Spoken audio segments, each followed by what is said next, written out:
Hey, it's your old pal Lucid Stew again, and this time we're going to do a new Dreams creation inspection. This is where we take a look at amazing things made by a creator that not a lot of people know about. The subject of this video is Dreams creator PLUNK1990. Let's take a look at what they've made. PLUNK1990 specializes in intricate, highly detailed doll-like characters with flowy, physics-enabled clothing. They have made a lot of these. Unfortunately, we won't be looking at all of them due to some licensing issues and enough sexiness on some to be borderline on my PG-13 channel.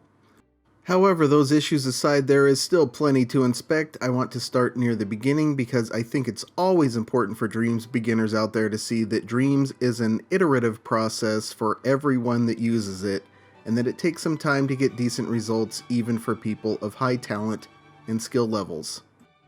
This is very simply titled Witch and is basically a remix of something someone else made. I do not point this out to belittle anything this creator has done, but only to show the humble beginnings for those of you just starting out. Even though I'm not monetizing this, I want to minimize my exposure to other people's IP, but I'm going to make an exception here to show process. This is a slightly embellished remix of someone else's work, with the dress also someone else's work added on. And this is how things start. Where they've gone from here in the last 6 weeks is pretty amazing, as you will see shortly. Now we're about 2 weeks later in PLUNK1990's creation timeline. The borrowed hoop skirt remains, but the Marilyn Monroe caricature head is original. By the way, in the meantime, between what I am showing, there are dozens of characters from various IPs that I'm not showing. Here's another original, and now you can see the process extending to the hair with the physical paintings, still the same skirt colored differently. One of my favorite parts of these is the way the high heels are handled, and I'll show you that later.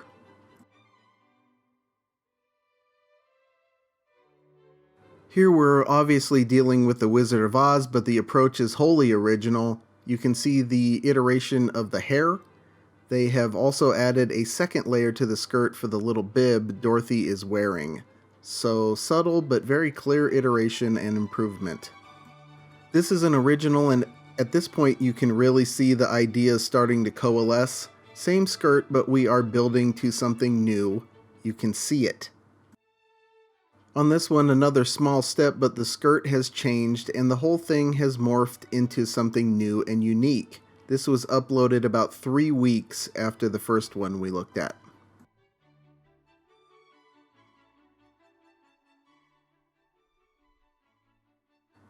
And then another small step with this female Willy Wonka, back to the first skirt, but the front is cut away, looking similar to Dorothy but with hat and cane. So baby steps but consistent and continual improvement of the idea.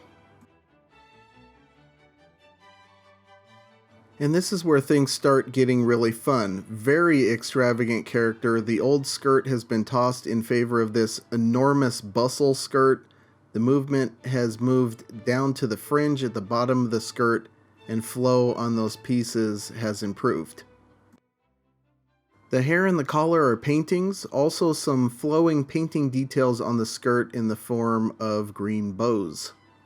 Only a few more days into the process, and this is where the ideas start to become fully realized. This character is just amazing.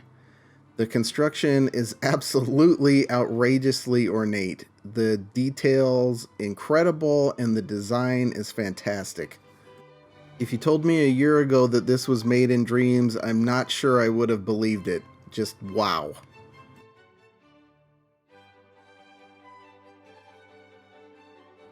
Playing with materials here to create a shiny dress. I want to point out that even though I'm not showing them, this creator also makes dozens of familiar animated and video game characters of similar quality.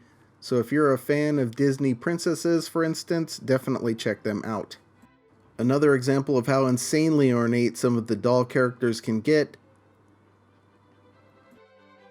and not wanting to discriminate between monarchs, I'll show Queen Victoria, which will lead into some of the newest creations by PLUNK1990.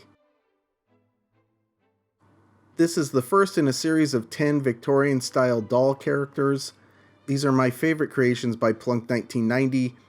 I'm going to show short sequences of all 10, and I probably won't comment over every single one, so here we go.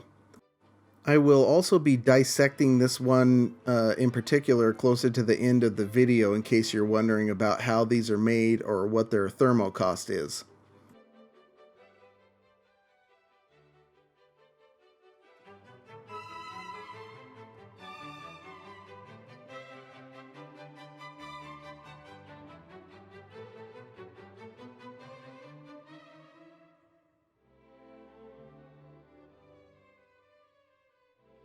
I think this is my favorite of the Victorian dolls. It reminds me a little of Mary Poppins.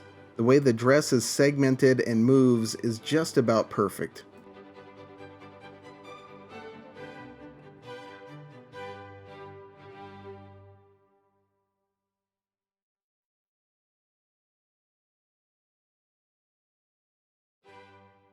I also think they really nailed it with the wiggle in the shoulders. I'm pretty sure that's just a puppet setting, but I didn't check. Something that's a little different with this one is the separation layer of the coat on top of the dress layers. I think this might be because they're scoped into layers that can collide with the dress layers.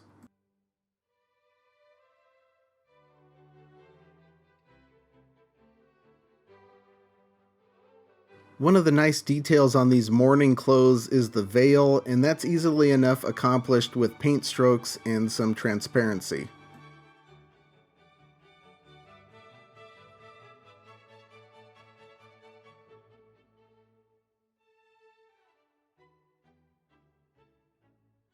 The kind of petticoat material on this one is really crazy. That's a lot of detail all the way down to the paint stroke bows.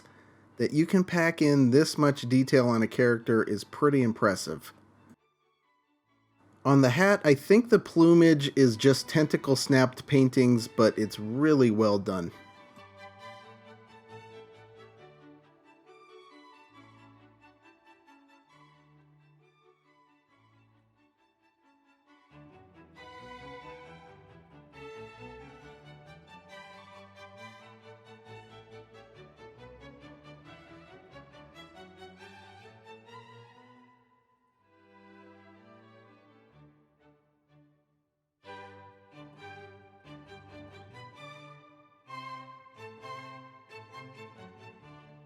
This is back to the rough form of the Marie Antoinette one, sort of combined with the skirt of the disco doll.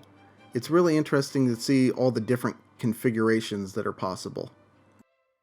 Let's check out a couple more newer ones and then we'll investigate how these are accomplished.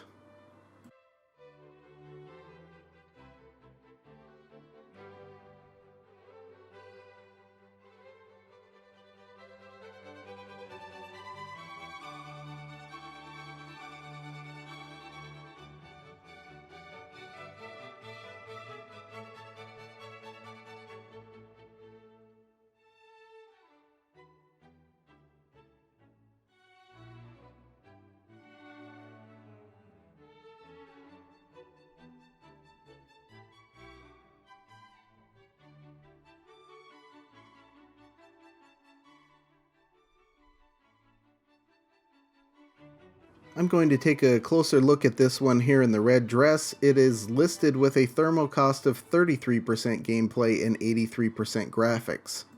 There are a lot of other things in the scene, so I will remove everything but the puppet from the scene to find the true cost. I actually really want to use one of these in my garden scene, so I'm hoping they work out. With everything removed, cost for the puppet is 15% gameplay and 25% graphics, which is quite high.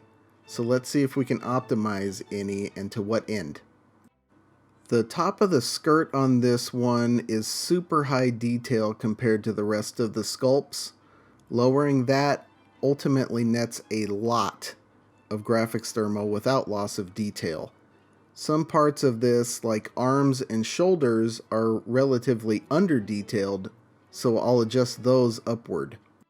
The result is a reduction of graphics cost to the tune of 16% down to 9%, which is pretty reasonable for a main character with this much detail.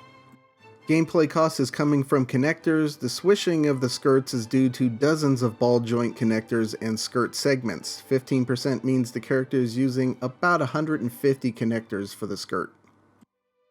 There are ways to optimize gameplay as well, such as removing one of the skirt layers, which would cut the number of connectors by about a third, and also the amount of sculpt copies. And also you can see the hair is connected to the head with a bolt connector.